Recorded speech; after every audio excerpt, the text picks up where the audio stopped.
Hello, good afternoon, everybody. My name is Aleksandra Janus, and it is my great pleasure to moderate this panel this afternoon. This panel is entitled "Your Meeting Will Start Soon: Possible Futures, Lessons, and Redesigns." And we've gathered here today to discuss the impact that the pandemic had on our understanding of network cooperation, inter-locality, and mobility. And I have some wonderful guests with me this afternoon. So I will start by introducing them, and I will also leave the floor to each one of them to describe themselves. But before I do that, I will tell you that my pronouns are she, her. And I was also asked by the organizer to describe myself. So I have blonde curly hair, blue eyes, and I have a brick wall behind me. And with me here or out there today is Ben Evans James, who is a filmmaker and curator, and he is the film curator at Transmediale Festival in Berlin and a co-founder of South Kiosk Art Space in London. Ben, could you describe yourself for our audience? Yeah, sure. Hello, and thank you for having me. Pronouns are he, him. So I'm based in Berlin, and I'm currently sat in my apartment in Berlin. I think behind me it's just the sunshine. It's about 27 degrees here, and I'm wearing a cap because my hair is in a bit of a mess because of COVID. I need to get to the hairdresser, I've got a striped shirt on. Thank you. Thank you, Ben. And Lisa, we have Lisa van Damme with us. She's currently working for the province of Friesland as a policymaker and advisor, focusing on the Frisian cultural sector. But she's also a freelance advisor for art initiatives and artists on topics like art in the public space, policy, and reorganization. Lisa, could you describe yourself? Hi, lovely to be here. I'm a she, her. And I have long blonde hair and curly hair. I wear glasses, and I'm in the studio space at the festival. So there's a white wall behind me. Thank you so much. With us today is also Stéphane Segreto-Aguilar. He is the head of international development at Artsena and coordinator of the Circostrada network and a board member of On the Move. Stéphane, the floor is yours. Thank you, Aleksandra, and thank you for having me. So I'm a white man in his very, very early 40s. I just went to the barber, so my hair is still black and very short. I have a long, thick beard. My pronouns are he and him, and behind me you can see part of a brick wall and part of a photograph with camels shot in Afghanistan in the snow. I guess that's it. I'm wearing a blue t-shirt. Thank you so much. Thank you. And last but not least, Zbigniew Maćków, who is the founder of the currently 60-person office of Maćków Pracownia Projektowa, and also a founder of the think tank Gęsto, Future of Residence, and the startup Different Apartment as Service. Zbigniew, tell us something about yourself, please. Good afternoon. It's a pleasure to be with you. I'm quite tall, quite old, and quite tired because of my 1-year son who's not sleeping well. Behind me is the studio wall, but behind the studio wall is our future place, the boiler house, when the festival is taking place. It's a pleasure to meet you all. Thank you so much. And it is a great pleasure to be moderating this conversation. And I want to open up with a round. And I wanted to pose one simple question to each one of you, starting maybe with Lisa. And I wanted to ask you about one most significant way in which the pandemic impacted you and your organization or your way of working. Could you share with us this one most significant thing? I thought about this question because you sent it on the email, and I find it quite hard to pinpoint down one thing because 2 weeks before the pandemic hit, I switched jobs. I was director of an art institute in Leeuwarden, and then I went working for the government. I never imagined in my life that I would work for a government or as a policy maker. And also, I didn't imagine to be a policymaker during a pandemic. So it was a wild ride.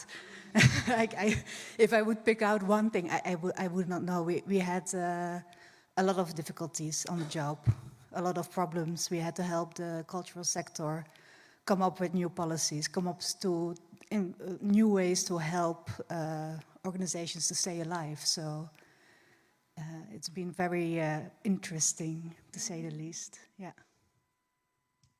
Thank you so much. I can imagine switching jobs in such circumstances might be a challenge. And yeah, and I also I also agree that it's difficult to pinpoint one thing. I was also thinking about that question myself, and I was like, well, maybe this is the thing that I had to start wearing glasses because of the endless Zoom meetings, or maybe something else.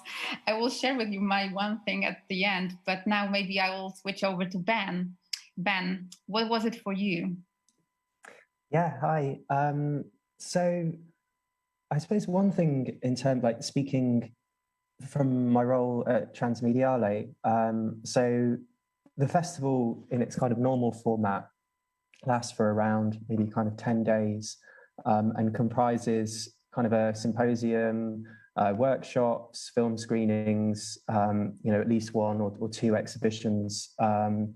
And it's quite an international conference. So normally people kind of fly in from everywhere for those kind of seven or 8 days. And in the context of COVID, obviously that was completely kind of untenable. So the festival actually has changed, well, it's changed format for this year. And it's kind of a festival that's now going extended across the whole year. So extended across the whole of 2021 up until the 2022 edition in February, which we kind of think will run along a kind of hybrid format again. And I think moving to, kind of this idea of having a year-long festival, like one of the things that we've worked really hard on is to kind of like, with our offline components, so we're still holding exhibitions, etc., is to really kind of re-engage with our local Berlin audiences and find new ways to engage with kind of our international audiences online. And I guess, I mean, I don't want to take up too much time, but kind of two things that I guess have been interesting this year, and perhaps, things that we might keep into the future. The first is that we held two exhibitions kind of earlier in the year in Berlin. And one of the things that we did there was people in Berlin could come and visit the exhibitions. But then for online, we adopted this idea of proxy visits, which I'm not an expert on the history of it, but as far as I understand, it comes from the US kind of pre-COVID, and it was an idea of kind of creating better accessibility to exhibitions.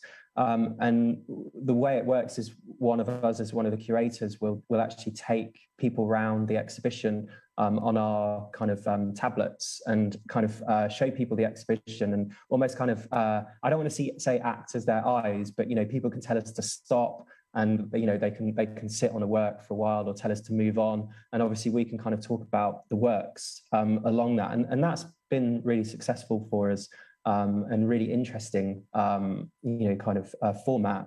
And the second, very quickly, is as a film curator, kind of moving away from doing kind of single screenings and kind of talks afterwards to actually being able to work with filmmakers and artists across the whole year on projects. So there's a couple of examples with filmmakers like Francis Scott and Sam Ham, where, at the beginning of January this year, we were focusing on the kind of pre-production stages of their film projects. And those were manifesting in terms of kind of exhibitions and talks and performances.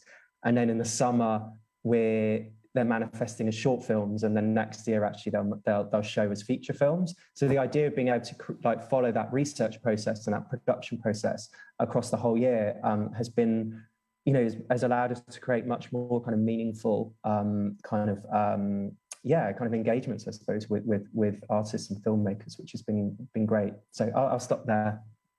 Yeah, thanks for sharing that, because you already tackled some of the issues that we will definitely be discussing this afternoon, like new formats and new audiences, and like the struggles to actually like stick with the audiences that you might already have, but also like, you know, like be relevant for these new audiences that came about with this shift. So thanks again for sharing that, Ben. And how was it for you, Stéphane? One most significant thing. Well, I will pick on the word that you just used, the word struggle, and I will make it my own, because it was a struggle between try to find meaning and trying to stay meaningful. So that was one thing. But when I thought about your question, the one thing that came to mind was quite difficult to explain.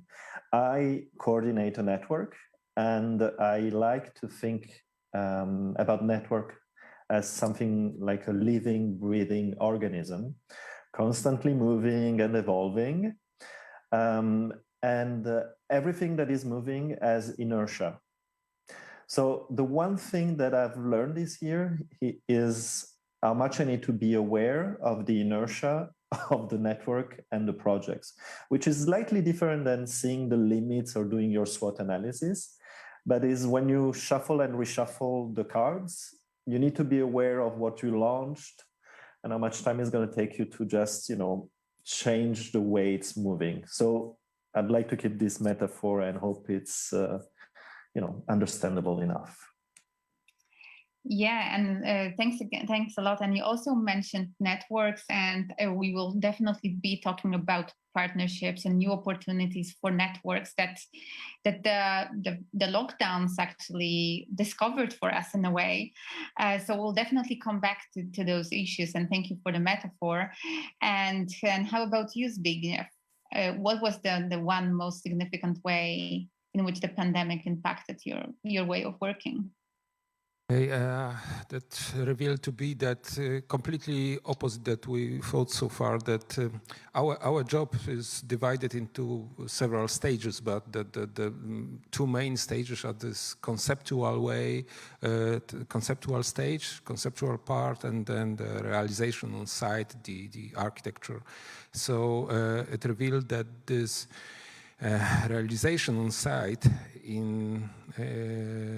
was it revealed to be really easy. We afraid a lot of how to build, how to fill the buildings, seeing that only into the cameras, but it revealed to be quite easy and really let's say affordable, let's say easy. But this first stage, I mean, the conceptual, which was, we thought it will be really a peanut, it revealed to be hard. It revealed that this concept, without really seeing each other, seeing each other faces, mimics, etc. It's really hard to set the right process, the communication via Zoom, all other stuffs, with this drawing, seeing by cameras, revealed to be really, really tough. And I would like to forget this and erase from my memory and start the really old-fashioned way with meeting and feeling each other. Thanks for sharing that. And I think like we have all been struggling, again, this word comes back, with the different like online co-creations formats, right? Because this is really difficult via Zoom and video conferencing. And I think we all experienced Zoom fatigue, and that we experienced the fact that it is real. And it was funny because I discovered sometime last summer that there was already a word in Yiddish for Zoom fatigue, which was ausgezoomt. And I thought, okay, so this is significant. So this words appears in many languages that are not spoken by that many people. So that was funny, but also not funny at all. And so you've already mentioned many things that I would like to discuss with you. And I see Stéphane is sharing zombies. Yeah. That was another one worth remembering. So you've already shared some things that I think I would love to discuss further. First of all, like different experiments with new different formats, then like the questions of new audiences and the audiences that we already have, but also like the many ways in which the pandemic and the lockdowns change the way we think of partnerships, connections, mobility. So I would start with new formats and with experiments and cultural and creative sectors. And I would like to ask you, Lisa, because you work as an advisor for many artists and art initiatives. What's your take on that? Because we have seen many experiments with like new formats, new ways of engaging audiences, new ways of like doing events, and as Ben has already mentioned. So how do you see these experiments? What have we learned from them? And maybe there's some format or something new that you'd like to share with us in particular. Well, I think this pandemic, what it did is it radically challenged everybody to rethink how they organized their events. And we saw that festivals were rethinking the way they are organizing the festival. So I saw a beautiful example of a festival that was taking place normally in one city, and they divided the festival over multiple smaller villages around the city or neighboring cities. So what was maybe in the first instance something bad or that they were in panic, it actually the format became better. And that is what we are seeing, that some organizations and some people are really thriving to this in the setting where they have to challenge the way they think about, well, how do we organize things? How are we connecting with the people? How are we being, how do we work together? Because this is also one of the aspects that the pandemic did, is force the sector to really think about a sustainable way in working together and keeping your team together, keeping your artists close to your project, but also how do we deal with being a good employer? Because, I mean, it is getting better, but it is often quite, people look at working long hours for not so much money. So now when a pandemic hits, the question is, are you going to stay or not? And if you're not a good partner, people are leaving. So if you want to have a sector where people are working, then you have to step it up. You have to step up your game. You have to become a better employee. You have to really think about how are we going to do this together? Because I think the times that we just organize everything, like you get the best and the biggest for the least amount of money. I hope these things will change and are over. So I saw a lot of changes, and some people really they cannot handle this pandemic. They have certain formats, like if you're working with the theater. I mean, it's nice to show it online. But is it really something that adds to the experience of being in a theater? I don't know. I'm not completely convinced that these, when it comes to theaters or live experiences, that it's better online, or online is a really new way to connect. I don't know. It's just something more PR-wise. You show it online. We have this. Look, we have the evidence. You can look it up on YouTube. So we're still in the midst of the pandemic. We're still in the midst of the changes. So let's see in 5 years what will stay and what will go. But I think if we look on a positive side on the pandemic, it also changed some things for the good, because it really point down some questions on how do we work together? How are we going to build on the world and together and make things happen? So.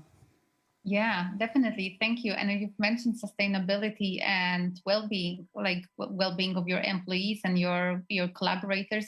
And I also have seen many institutions were started actually thinking about how they can work in a more environmentally conscious and ecological way during the lockdowns, because actually it was, like in big crises like that, we often are forced to actually rethink our ways.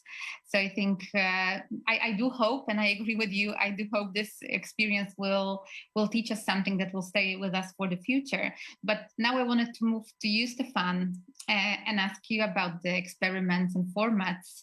And I'm very curious, like, how do you think about it, and what have we learned, like, in your opinion, what have we learned from these experiments?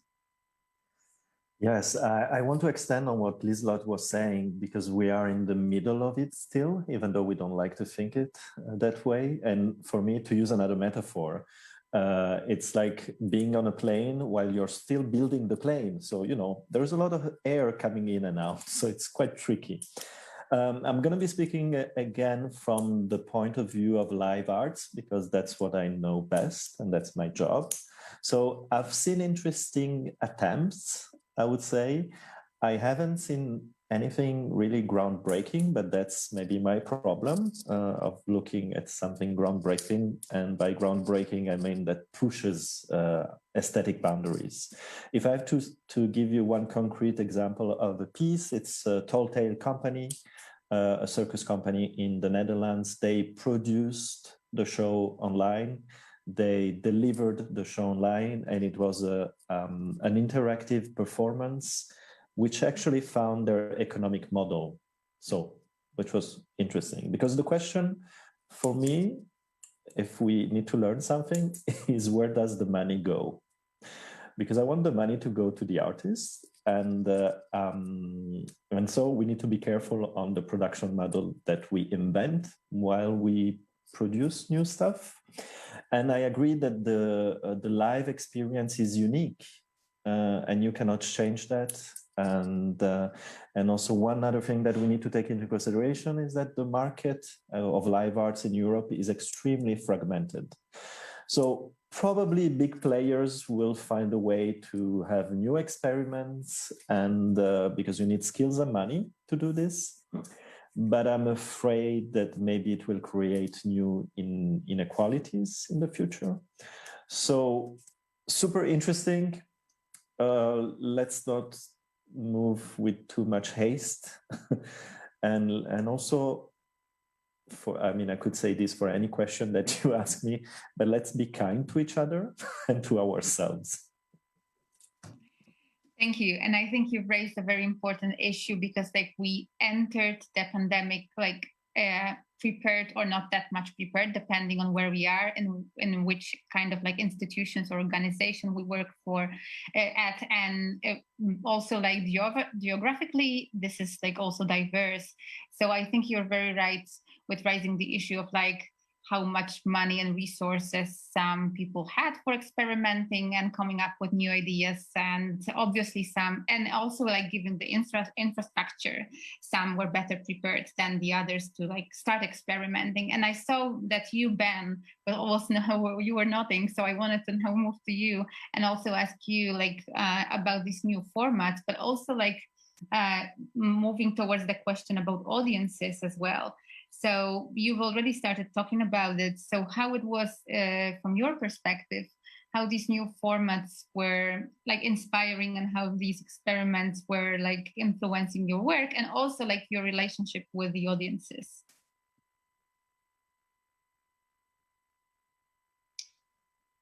Are you with us, Ben?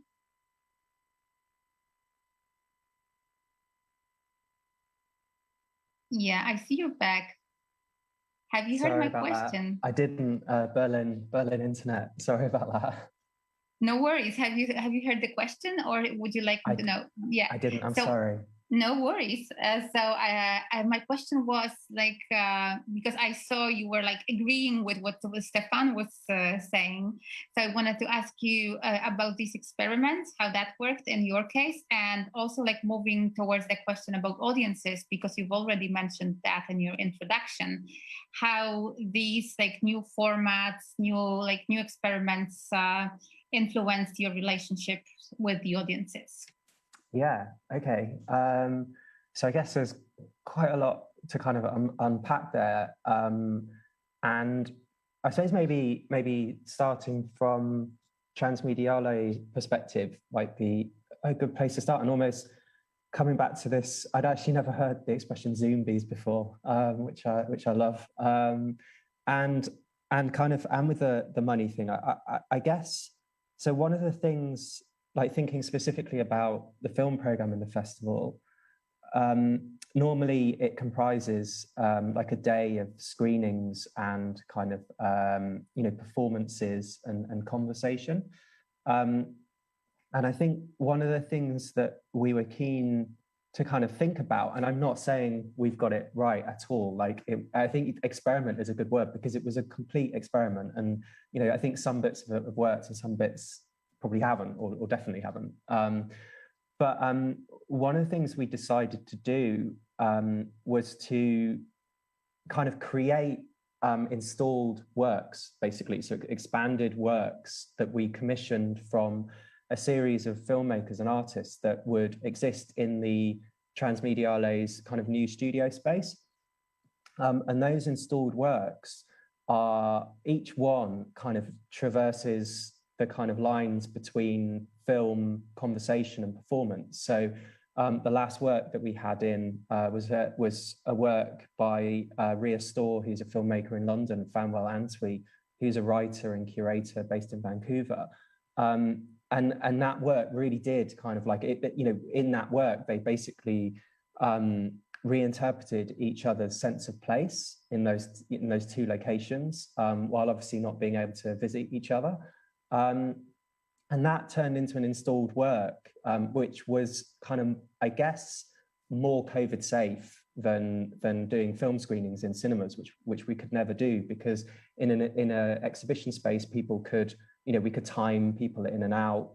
And also what it meant is that we could then take that work and realize it in a different format online. So each of the works exists in a physical space for a month and then moves online for a month. So actually Ria and Fanwell's work is on the Transmediale website at the moment.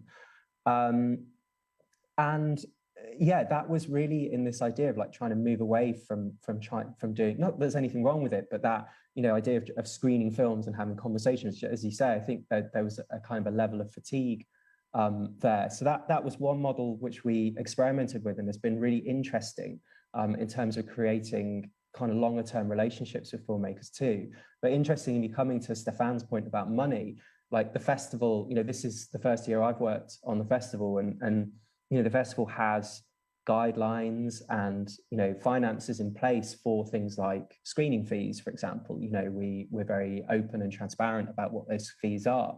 But when you're doing these kind of new kinds of work, like suddenly, there was a period where we're doing, an exhibition, we've got a new online platform launching, we've got a film program launching, we've got summer school being planned, and the budget was just like constantly like, shifting money back, because you're just like, we don't know, kind of how to manage the budget and how much these things are going to cost. So there's an element of just constantly interrogating the budgets and just going back and making sure that kind of everybody that we're working with, gets paid, the way they should be, and that, and there was, again, using Stéphane's analogy of kind of like the building the plane while you're going, like, there was certainly an element of that when it comes to money. Moving away to like the second part of the question, I guess with audiences, I suppose, I guess a lot of institutions and festivals and stuff, have strong digital platforms already, and I would probably include Transmediale in that. So I think the challenge of like kind of continuing to talk to that audience, I don't want to say post-pandemic, because as we said, we're kind of obviously still in it, may not be as great for some other institutions who potentially were less kind of digitally focused. But maybe I should pull this back to there's the space in London that I co-run called South Kiosk, which is it's an artist-led space, and we're kind of we exist in a very sort of precarious state. Like we're always like one funding application away from disaster. And I think that when the pandemic kind of hit, we were lucky enough to receive funding from Arts Council, which allowed us to put shift some of our programming online. And we don't tend as a space to do much online. And now that money's gone, like we've built new audiences online, but because we're in this precarious position, and we don't have we don't have the luxury of like long-term planning in terms of like a digital strategy. I guess we are like sat there kind of thinking, well, actually, what do we do with this audience? How do we maintain it? And how can we like maybe grow it when we don't have the foresight being able to see our funding for the next kind of year or 2 years. So yeah, it's kind of interesting thinking from the festival perspective of Transmediale, which is kind of a larger institution, but also an artist-led space, which is really on the verge of precarity at all times. I don't know if that kind of answers a bit to the question.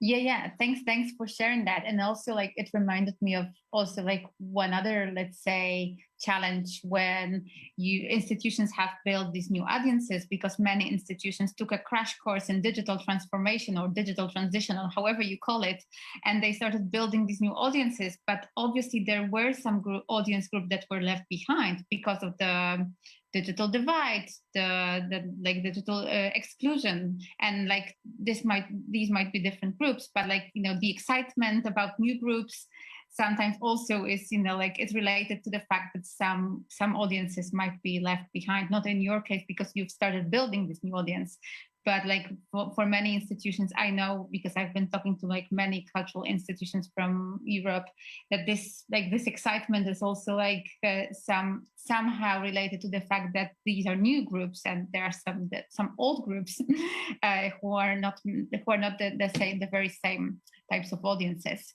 And now moving to you, Zbigniew, because you've already told us that you want to forget some of the things that happened during this last year. But like, how was that in your case with like experimenting with new formats or new ways of working? You said already that like co-creation as something that you do online wasn't your favorite experience, but was there something that you think is something that you discovered for your practice and can stay with you and your office for longer?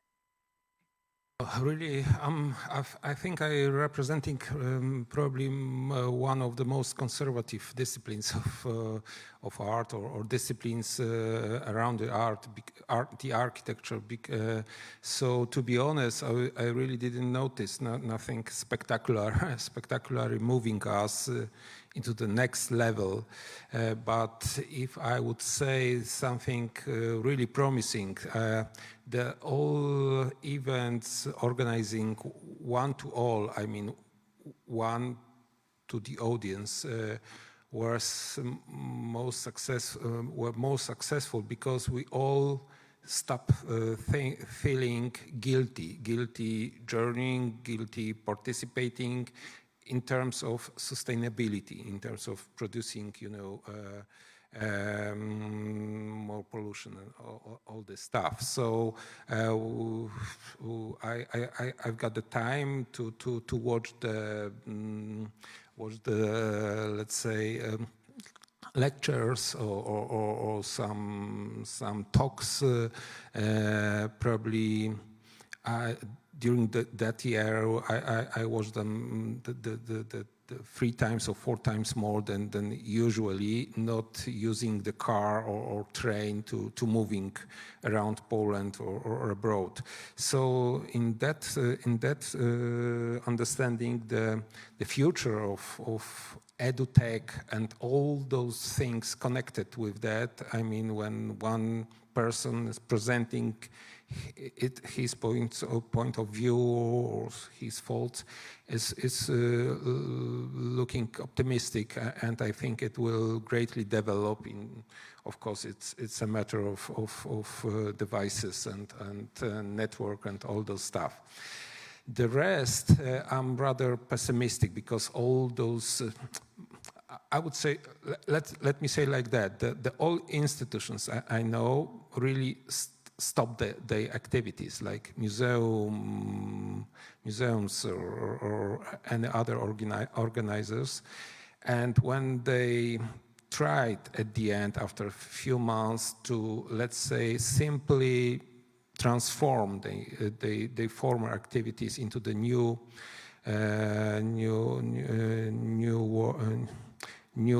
digital world, it was really sort of disaster. So I would say nothing interesting in terms of new formats I've seen, but the optimistic way is that we, in terms of lectures and all those old-fashioned stuff, we will be more sustainable.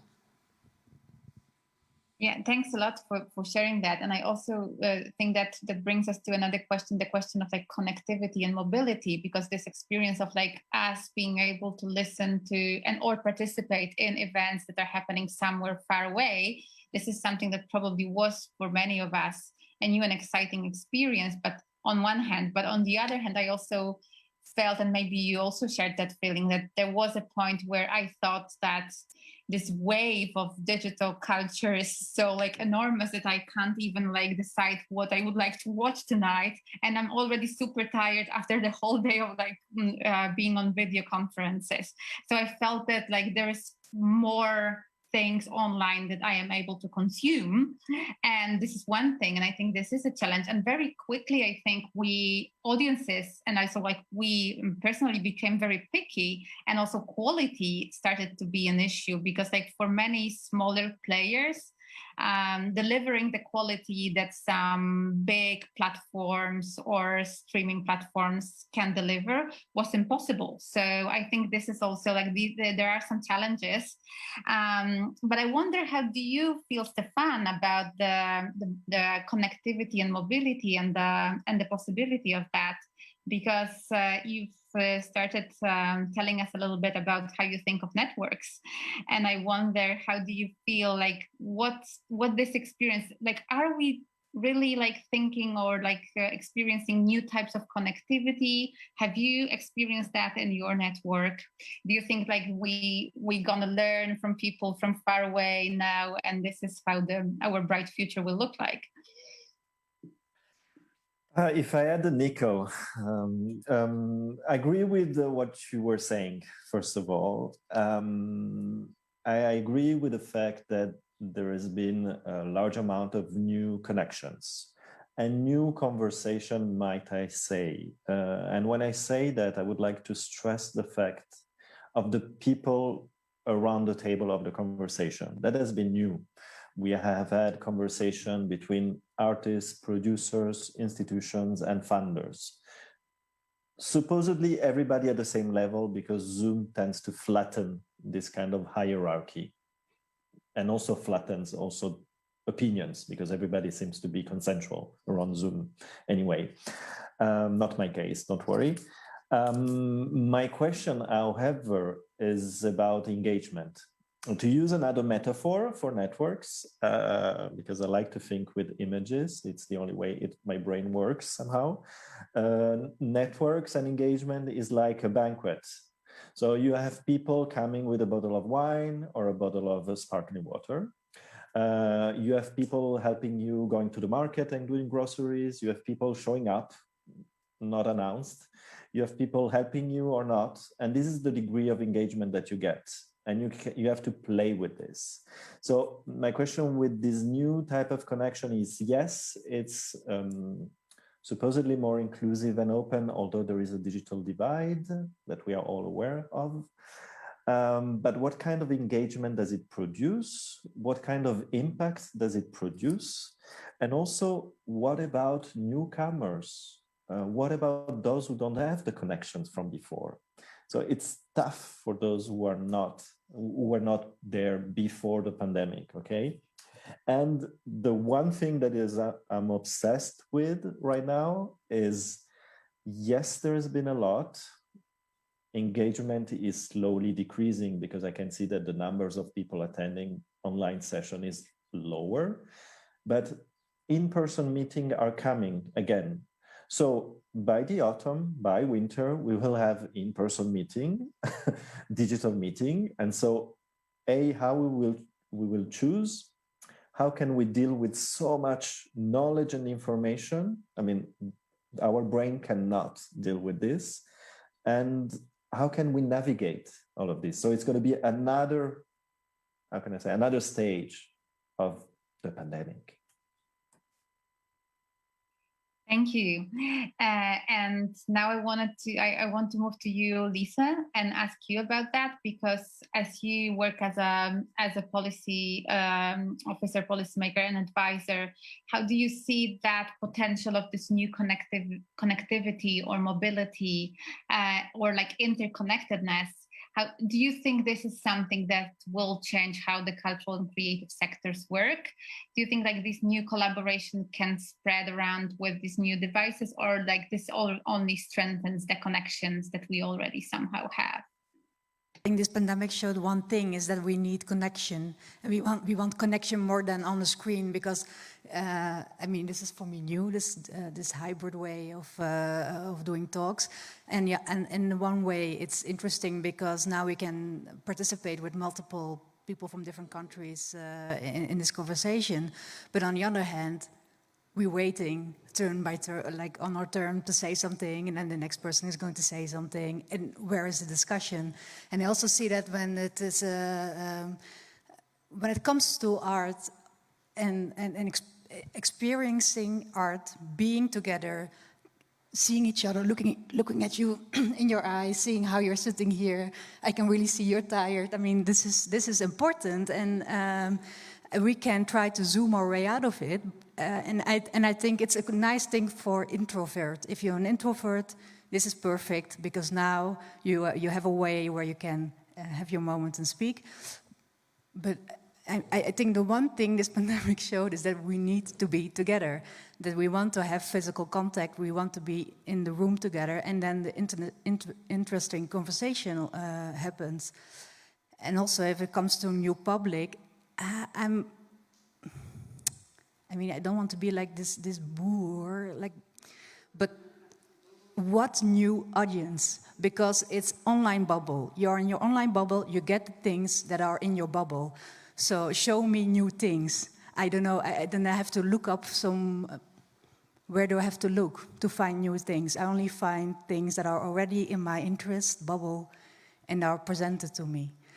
So if we are talking about new audiences, finding it online, the only thing I see what is new is that my kind of people, I think the people who are here watching, maybe you guys, we find each other, and it's a crossing border, so well, we can connect with everybody in the world, but it's not, well, I don't know how many people from outside my bubble are watching this. So I think this being physical present somewhere, that is when this crossover is happening. That's why I came to Wrocław. I had like amazing talks all this in the last few days. I learned new things. I don't learn new things on Zoom. Like you can, yeah. I mean, I'm a consumer. You give me information, and I say, okay, thank you for the information. And then I switch off my computer, and maybe I've written something down on a paper, and then life moves on. So sometimes I really miss, I don't feel the impact. And I think, coming back to your first question, I think the most thing that changed for me is that, one, my brain is fried. I can't remember anything. So when the computer shuts down, I shut down. I'm like, okay, what's the next thing on the agenda? So and this is something I hear from people from my co-workers, people in the cultural sector, it's too much. And we need this time in between. We need the time to talk, we need the time to go to the theater, we need the time to go somewhere and to go back home, to also process whatever we have seen and also to make space for what we are going to see. So this whole process is so necessary and is so important, and it's now gone. And I think we are longing to get it back. Of course, some things will change. I think these kind of formats will happen more often. And I think also for meetings, it's sometimes easier to do it on the Zoom than going somewhere and being live. But I think most people will, if they have the option, we will go back to seeing, being physical, knowing who you are, what you're, because most of our communication is through our body, and it's quite difficult to communicate through a moving picture on a flat screen. Yeah, thanks for raising these issues, and I want to just focus on two things that you've mentioned, although you've mentioned many interesting things. First one is the need and the longing for the physical meetings and the things that might happen in the physical circumstances that can't really happen, or not to that extent, on Zoom. And I think this is really important. And also the time that we need to process things that we hear or that we are participating in. I think this is very important. And another thing is that I think it's very important is entering this whole field of digital culture, or things that happen digitally. I think we are very much in the field where the rules are not created by us in many ways. And you've mentioned that in the case of bubbles, but obviously we have the algorithm that recommend us things, and we have this bubbles where we are somehow usually just gather with people who are similar to us. And I also think that the way our digital platforms are structured is also influencing the way we think of what we create, how can we share it, to what types of people this will actually reach. And I think there is a challenge. I think there is a challenge in maybe inventing new digital public spaces. And I think there is a challenge ahead of us to think about how we can change that, because some of these digital meetings will probably stay with us, because we've just discovered ways to gather and meet digitally without the need to travel far away. And I think, but the challenge of who creates the rules for these new digital spaces, I think this is a big question. Well, we create the rules. We all do it. If we all say tomorrow we're not going to do this anymore, then it will stop. That's how easy it is. So we create the rules. We are now creating new ways of communication and new ways of being together. And if we all decide this is not the way, then it will not happen. So I mean, we can now decide. What do you want? How do you want? How do you want it to be?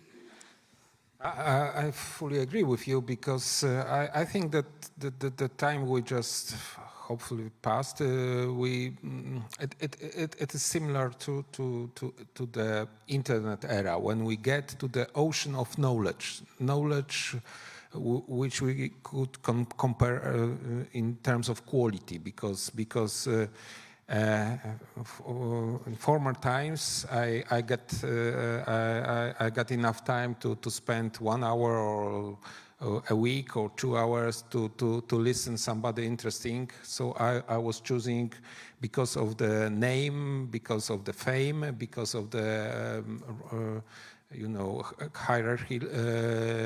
Now, in this last year, I got far more time, so I can spend much more time to pick up the names, completely unknown, no names, and really found some interesting issues. But again, it was just filling myself with the knowledge, one direction.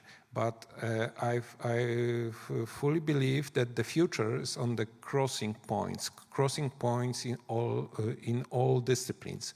But the crossing you have to do in reality. It is impossible. The last year revealed it very clearly to do it virtually. I cannot imagine that. So. And again, there is another issue. I'm trying to repeat it. That's sustainability. So maybe the future model is get as much as we can from all the world one direction, and then cross them locally, but in reality, meeting, working together in sort of workshop mode, and other, but crossing. Ideas, thoughts, feelings, understanding is really hard to do via online, via network. It's for me. Yeah, I wonder, like, what you, Ben, think about that, because you've mentioned some format that I think you were like quite happy or like excited about the potential that they have. So how do you imagine in this context the post-pandemic future? Do you think we will come back to the business as usual, traveling across the world from one event to the other, or you think we will end up with something that is a mix, as Zbigniew just said? Yeah, so I suppose it's coming back to actually something that Stéphane said a while ago. Like, it feels like obviously this is going to be with us for a long time. So the idea of post-pandemic feels like a, kind of quite far away. And I think that the idea of kind of sustainability is really important. I don't think things will go back to how they were, for those reasons alone. And I think actually one thing that occurred to me when I was listening to this, and it just occurred when we were talking about the money situation as well, is how I've heard from a few friends, filmmakers and artists who have. I think one thing that the pandemic has done is that when artists are being commissioned or to come to like panels or to talk, etc., like in the past, they often found that fees were lower if they attended digitally. And now, actually, because of the more acceptance, obviously, of kind of these kinds of formats, like that's changed, and I do think that's a positive thing to come out of that, out of this situation. I think from a personal perspective, like what you're talking about the kind of burnout of like constantly like feeling like you've got stuff to watch. I really sympathize with that, and. As a film curator, it's been amazing. Like, I've managed to go to like so many more film festivals than I would ever have been able to go to over the last 18 months. As a filmmaker, it's been really interesting. It's been, it's been good, but it's also been frustrating in the sense that, I've missed out on, although, the film's gone, my last film has gone to a number of festivals. Like, I've missed out on the opportunities of kind of meeting other filmmakers and other people, which is always really interesting and really fun.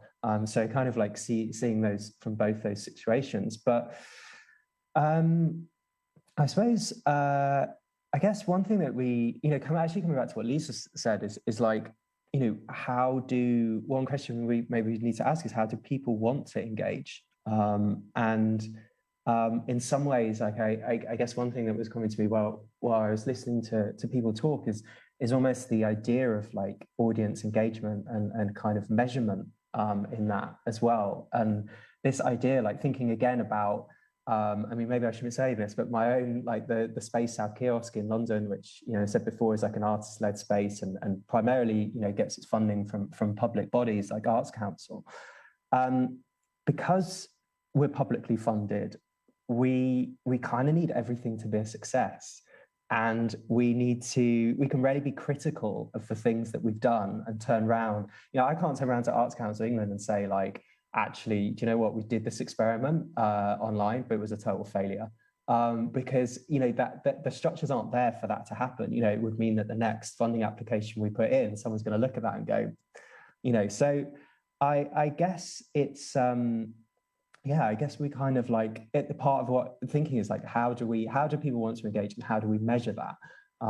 You know, how are we honest about that as well, potentially, are some of the things that I was thinking while I was listening to everyone talking, which is really, yeah, really interesting. Yeah, thanks a lot. And I think like coming back to the metaphor of Stéphane with the plane that we are building on the go, I think like that needs experimental. There are no experiments without failures, but we can't actually report our failures, right? I mean, like in most cases, when we are publicly funded institutions, we have to somehow pretend that we are being successful all the time with each and every step. So I think this is like also, I think this is very important to like a point to think about like how we can restructure the way cultural activities and creative activities are being funded. But I wanted to also talk money with Stéphane and actually ask you about the situation in your field, because the live performances and the artists of that sector were like among the most like heavily hit by the pandemic. And how do you see that situation in the sector? So like how do you see, also like coming back to what Ben was saying, like how artists were like coping or like not really, and how do you see their situation changing? So I would say the word, if at the beginning the word that I wanted to use was struggle, the one that I'd like to use now is survival. That's the one epitomizing the situation. And then saying that if I have to look at the European continent, the situation is extremely diverse depending sectors, how they are organized or funded, and also how the country themselves are organized, depending if you have a social welfare state or not, depending how artists are recognized or not, and depending on the, let's say, revenue models of the companies. And to make it more palpable, if you are a circus company from Finland, chances are that between 60 and 80% of your annual revenue comes from export. So basically now it's really tough, but you're in Finland, so you get some kind of social support. This is the case of other countries without social support.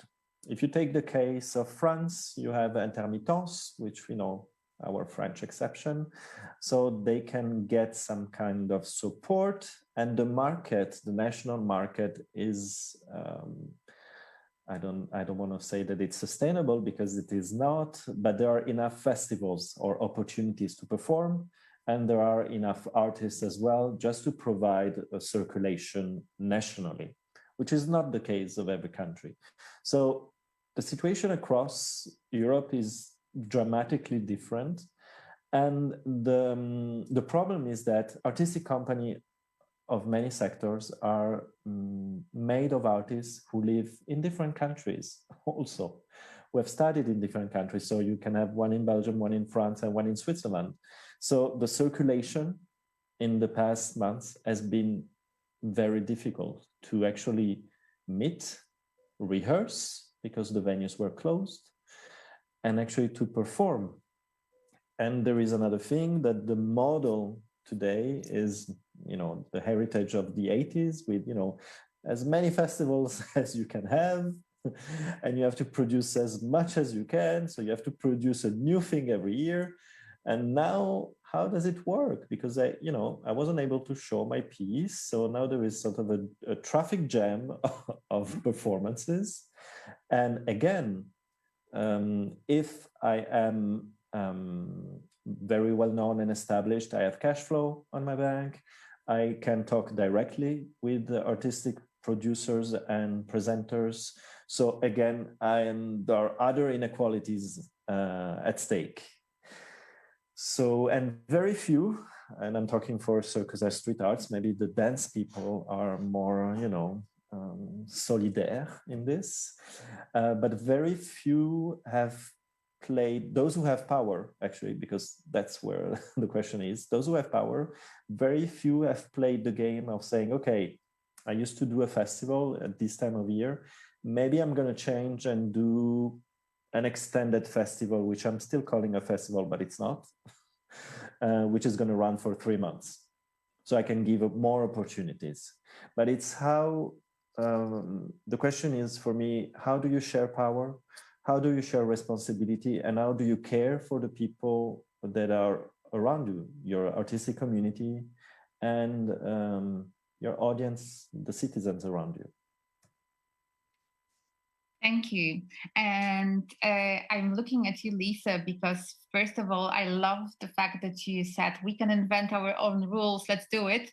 And also you are a policymaker. So it's nice to hear that from a policymaker.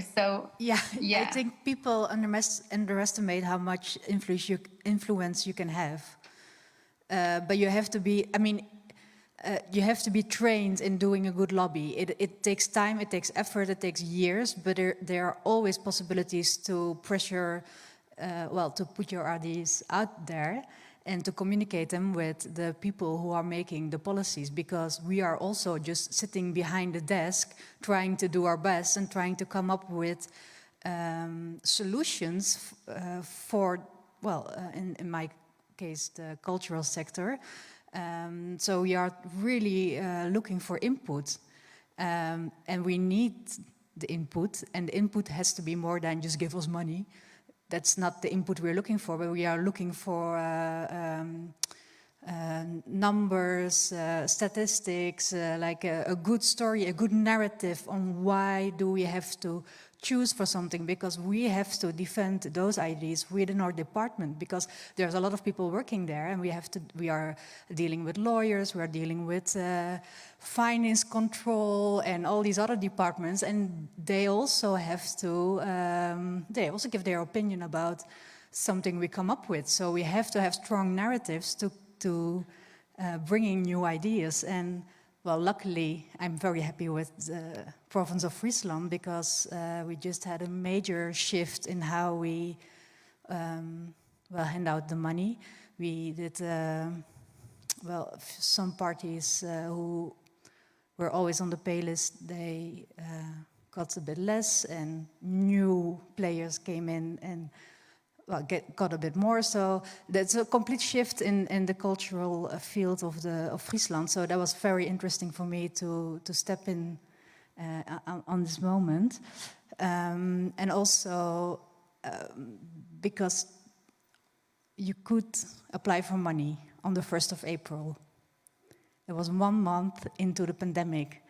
So the politician said, okay, we're going to just pretend there's no corona, just put in your application, and then we're going to look at it. So based on the old situation, people are now, they got the money. And now we are in the interesting situation that, okay, how are we going to do this with the program? Because there's indeed a traffic jam. This is very problematic. I think this is one of the biggest problems we are facing right now. The world is opening, so everybody really wants to execute their programs. But when are you going to do it? Because we have a certain amount of audience, and if everybody is going to do the same festival on the same weekend, how are you going to divide the audience? Then a lot of people left the field, so all the technicians, the people who are renting the tents, the people who are doing the catering, some of them left. The few who are left over, they have an enormous amount of work, so the costs are gigantic. So we are facing now new problems where, like, maybe if a festival would, I don't know, or an event would cost an X % of money, 30% of the costs are going up. Who is going to pay this? So we are facing new problems, and we're just slowly getting them. Seeing them. So I still have to wait till September to see what is actually going to be the damage. But we are facing many problems. and not only digital problems, but also financial. And then then the question is, who is going to pay for it? Because the government spend in Holland they spend a lot of money extra on the cultural field. Only in Friesland we got 1.6 million extra to fund the cultural institutes, but this money, it will end, and what will happen then? So these are also questions we have no answer on this moment. So I would just add one more question to that list of questions that maybe there are no answers yet. But like I also think that what especially Stéphane has mentioned is that there is this need for new and shiny things. Like we are used to the fact that we are producing new things, and obviously public institutions, as Ben has said, are expecting us to deliver successes. And I wonder, like, do you think there is a chance to rewire the way this funding is structured so that we can spend more money on actually sustaining the things that we have already created than just on producing new and shiny things that are then stuck in the traffic jam for some audience to actually see them?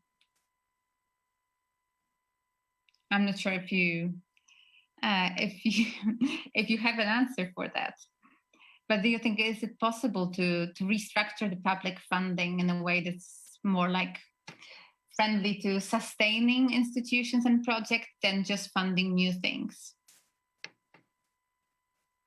Yeah, Stéphane, go ahead.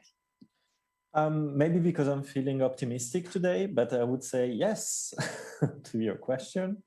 I'm going to give you two concrete examples. First of all, Perform Europe, which is an initiative to support more inclusive, sustainable, and rethinking touring of performing arts. And it's an initiative which is sponsored, financed by the European Commission.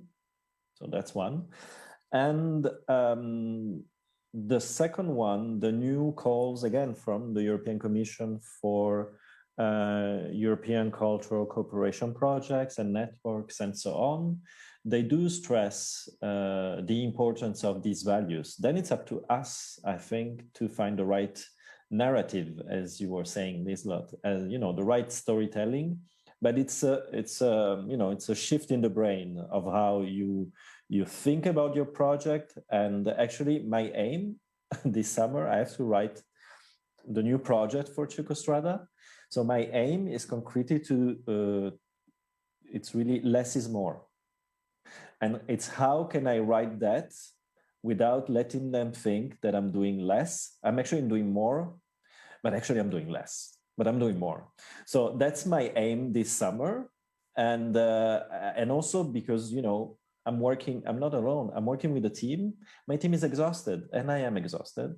And my members are exhausted as well. So they cannot follow everything. It's impossible.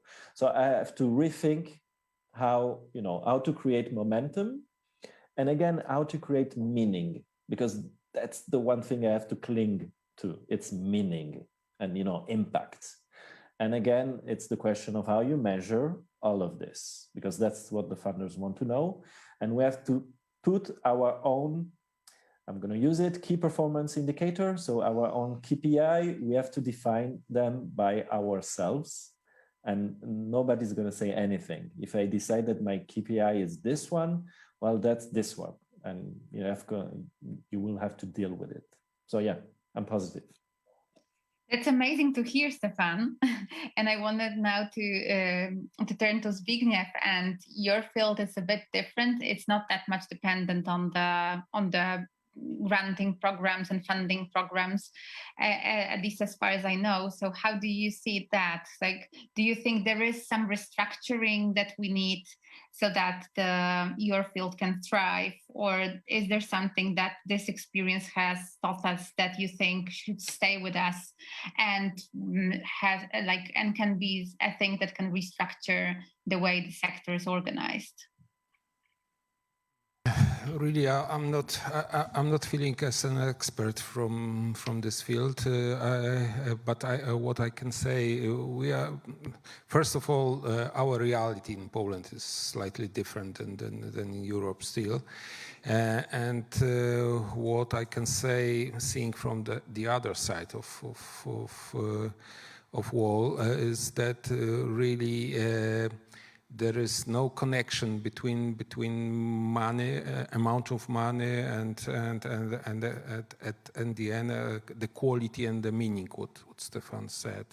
So it's really we need some better tools to measure of all of this, better and more objective tools, not only numbers on the Facebook, but really objective, and try to establish a new policies according to this quality / meaning / let's say impact at the end, not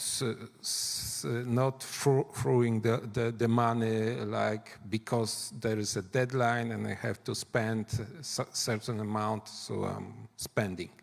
That's the one point I can say from my point of observation. And the second is that really there is a few parts of the years, especially in Poland, especially here in Wrocław, that there is a accumulation of events, of festivals, and the rest of the year is like, flat. nothing happened around, so within the city. So we really have to think, okay, there is some part of the year which is more obvious, more pleasure, it's sunny and it's nice weather, etc., etc. But we have to really sit and talk about it, about this sustainability again, because throwing back all the events at the one weekend, the same hour, and the same city is not sustainable anytime. So we have to put this sustainability into the game and really plan. It might be the hard move to move some festivals on the bad weather, but sorry, we have to be more sustainable. We have to really spend, I would say, squeeze more percentage from each event than today. Thank you, and I think that's like what you're saying is really important, that we should have this like quality focused approach at the center of the way also funding is structured. And I also wanted to come back to Ben, because Ben, you've mentioned an example of like an organization initiative that is like maybe in a more precarious conditions, and I wonder, how do you think from that perspective, what kind of reorganizing or restructuring the way public cultural sector is funded could be something that could help you, or similar initiatives, in your opinion? Yeah, it's a good question, and I suppose I would start by, I think it's a difficult question to answer in the sense that, I can sit here in a Berlin context and feel perhaps more optimistic about certain areas of funding than I can, sitting in London. And I suppose, one of the things, like thinking about the way that we're funded at the moment in London, is that we, things are project by project. So I don't want to kind of get too granular with how funding works there, but essentially there's a level of £15,000 that you can apply to for Arts Council funding that is relatively like straightforward for somebody to apply for, and that tends to be a project based approach. if you wish to apply for more than that and get kind of like sustained funding, then actually that becomes really quite a difficult and involved process. And, you know, I think, yeah, requires skill sets that often organizations just don't, you know, like ours don't have in-house, you know, like an artist-led space. So I guess, you know, in that specific context, like, you know, the gap between those kind of project-led funds versus kind of sustained funding over periods of time feels like a kind of chasm that's very difficult for us to cross. And so anything that can help that in that particular context would be useful. But I always find with funding, it's hard to have like general chats without kind of getting too granular. So apologies if that's, yeah.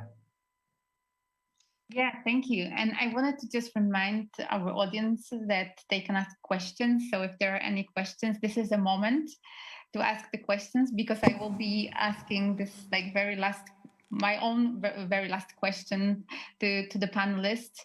So I wanted to start with you, Lieselot, and ask you about what kind of like maybe we shouldn't talk about the post-pandemic, but in terms of like this new situation that we might stay in for a long time, how do you imagine what could help artists, especially those who are probably most severely hit by the pandemic? So for example, freelance artists, not that well-established artists. So what we can imagine, what could help them, and what kind of rules, as you said, we can create for them to cope better with this possibly a very long process? It's a good question. I actually, in the last few years, I'm getting more and more optimistic about, that I'm not talking about the Netherlands, that's what I'm seeing.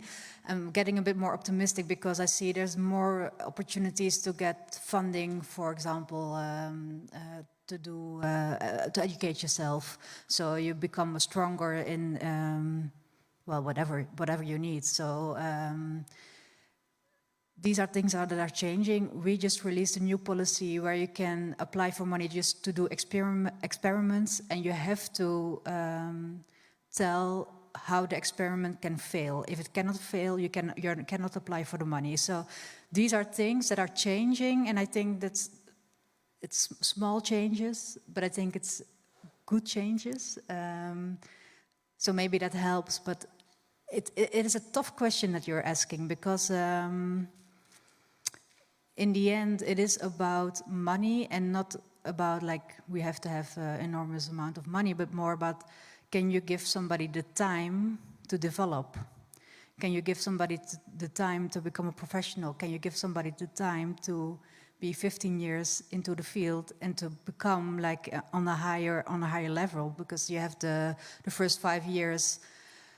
Okay, fine, you can work maybe for free and you're young and whatever, but at one point life happens and you need other things. So yeah, I think it's a responsibility to, if we want to still have a world where interesting things are happening, that somehow there needs to be money flow. And it cannot only be from the government, because the governments are giving less and less money. So the way we spend the money, we have to be very wise in how do we spend it. And of course, also some things we talked today on what are you going to spend it, because are you going to spend it on creating a digital platform that in 4 years you cannot do anything with it anymore because you cannot pay the database, for example. So there's also a need for new ways to get the finances into the cultural sector. There's a need for new ways to have a financial appreciation for the softer things in life. And this is, yeah, I have no answer, but these are the challenges we're facing today. And it's not only in the arts, it's also when you see in the public health and in other departments, but everything that is soft is, yeah, it's vulnerable. We somehow need to protect it, and money is a way to protect it, because you give the time and you give the means of well, building, protecting, developing. I wish I had an answer. I wish I could say, like, this is what we need to do. And I think a lot of people are looking for this answer because, and if it would be there, I think everybody would do it because the people in the funds, the people in the government, not all of them, but the most of them we are on the same team. I mean, it's not you versus us, or we have the same goals. We want to have an interesting life and interesting things happening in an interesting society where more than only commercial thoughts and ideas are coming into our reality. So in the end, we're a bit in the same team, but what's the solution? I don't know. So please, if somebody has a solution, you can send me an email. Can I continue for a while? Yeah, please go ahead. Because we are saying and only the public money. So and that's strange for me because the money are usually private or the bigger money are private. So I think that this future that we are entering in is really about the engagement of the private money, especially in Poland,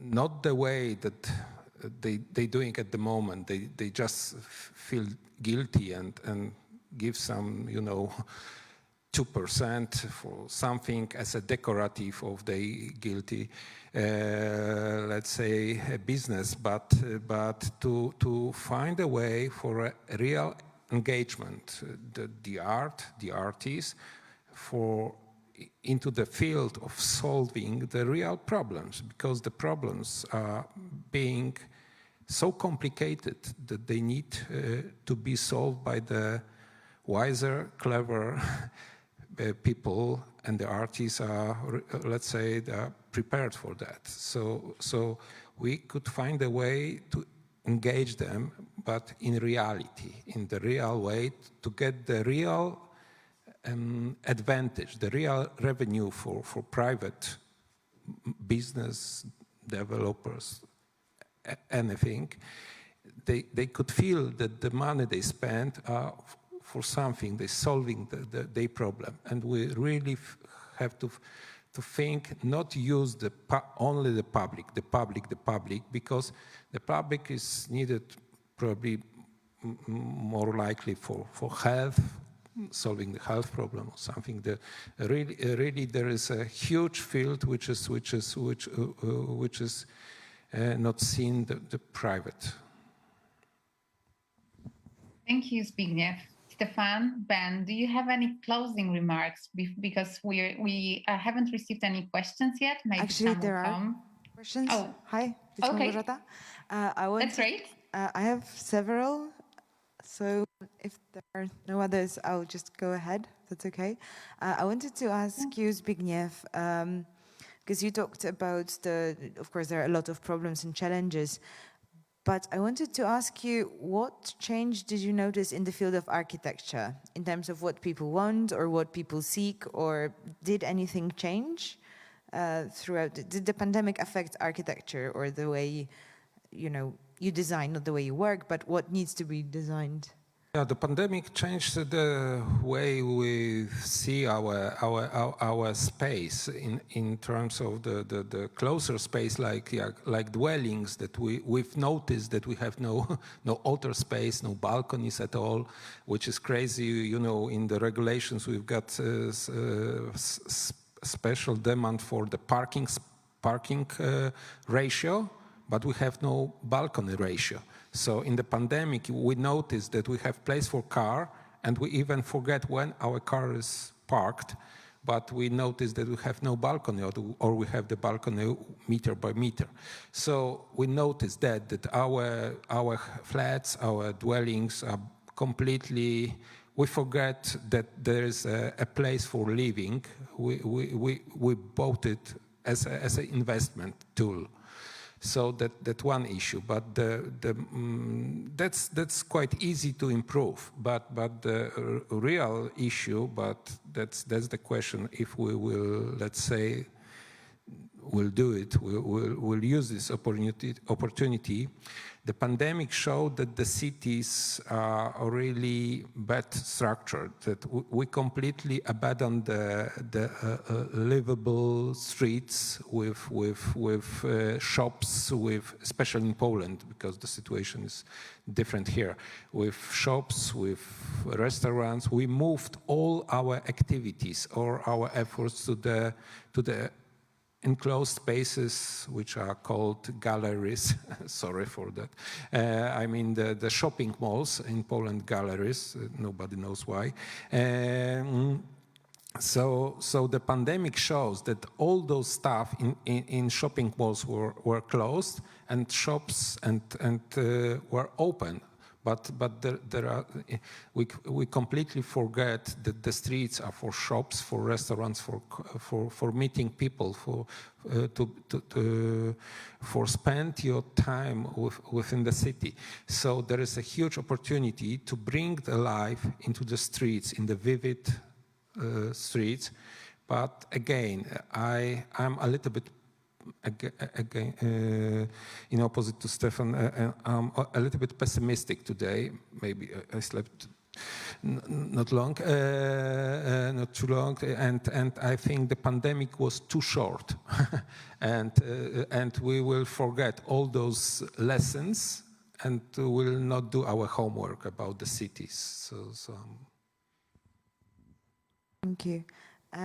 And another question I've had was to Ben. In your practice as a filmmaker and film curator, I was wondering if you have noticed change in the way people make films.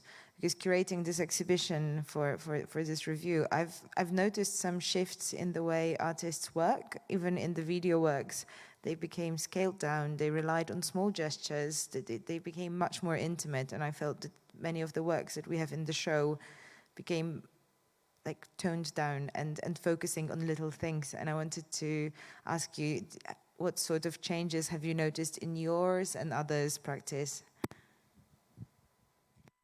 Yeah, it's a really interesting and kind of big question. And I suppose as a filmmaker, like it was quite interesting. Like, so the film I made was finished kind of pre-pandemic, and I remember actually maybe in about, because the film had its world premiere at Vision de Rail in Switzerland, and I remember like a couple of months before the festival sending an email to my co-director going, "Oh, I wonder if this, hope this COVID thing doesn't cause anything." And of course, like,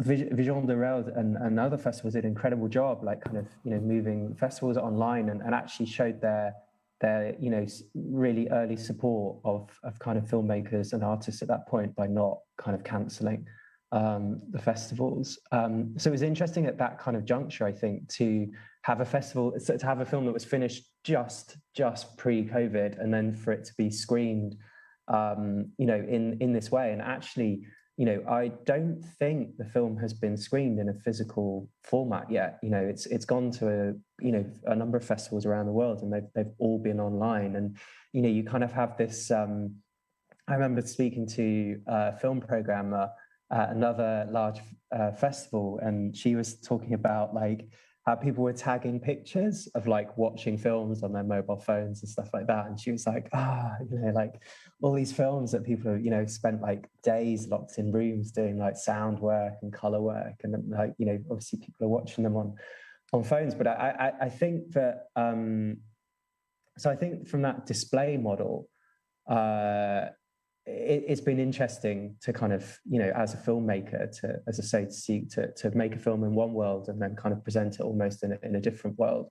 As a curator, I completely agree with you in terms of like modes of production, and the way people are making films has obviously dramatically changed, both as a result of the physical constraints put around filmmaking, but also obviously the kind of the shifts in feeling and topic, in response to COVID. And I do think that that's, I really, speaking specifically to the festival again, and an earlier work that I mentioned with Vanwa Antwi and Ria Store, I think that's been a really interesting process. It's kind of a film that kind of almost at its heart, it relies on two people in two different cities, like seeing those cities through each other's eyes and each other's experiences through the pandemic.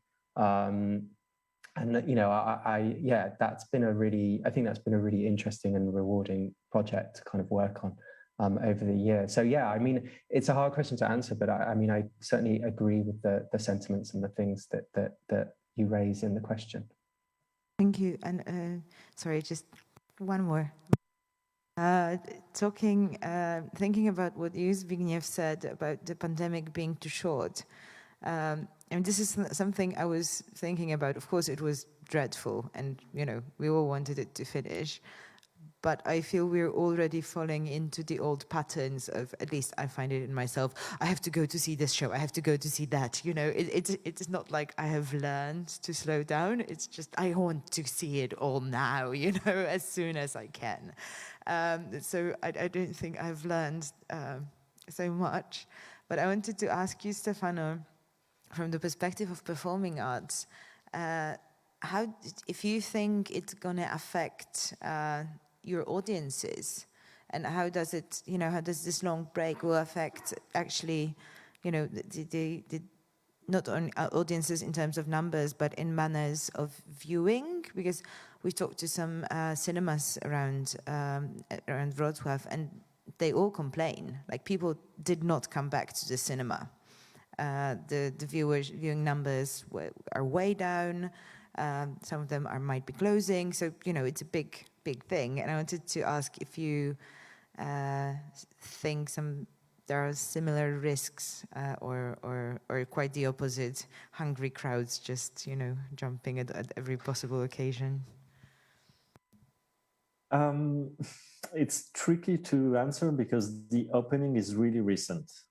So trends are quite hard to measure. However, what I'm seeing right now is that, as you mentioned, people want to see shows. If I take the example of a big city like Paris, theaters are fuller than movie theaters. Maybe because the experience of live arts was more, people were really missing live arts, and people are missing festivals, which are, again, another ways of communing and gathering with, your fellow human beings in the public space or in a venue. So these kind of events are working out quite well, must I say. But then the question remains beyond numbers of who's coming. Who are we catering for? Is this the same people we were catering for before? What about the people we were trying to reach out and we were able to reach? So did these people fall into the gaps in between the pandemics? Because of course, we know that the pandemic, I think it was quite long, but honestly, has exacerbated certain tendencies, and those who were fragile are more fragile today. So I don't know how it's going to play out in the next couple of months. And performing arts, if I think about venues, they usually plan for a year. So I don't know how they're going to plan their season, so to speak, from October till next May. So yeah, that's the big question, because this summer is going to be festivals. So all the festivals are popping up. Everybody's going out, and people are not really traveling across Europe. So people are enjoying more festivals at home. So yeah, people are going to see shows at least this summer. Then who knows what happens? Thank you. Are there any more questions? Not from the room, thank you. Thank you so much. I also received a notification that there are no questions on Facebook. So I guess this is a time for us to wrap up. And actually, we haven't agreed on if the pandemic was long enough or too short. And we kind of agree on the fact that probably it will stay with us. And we are still building this plane that we are on the board of. So thank you so much for all these inspiring thoughts and reflections and remarks. And my main takeout from that all is that we have to have enough time to experiment. We have to think of sustainability. We have to be quality focused and also create our own rules. Thank you, Lieselot, for that. And we also have to think about how we can actually maintain certain relationships with our audiences and certain like creators and artists. So thank you very much for that conversation. It's been a pleasure to talk to you all, and have a lovely afternoon wherever you are. I'm sending my best from Krakow. Thank you so much. Thank you so much for having us. Thank you.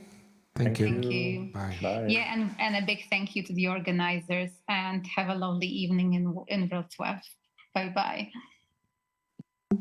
Bye-bye.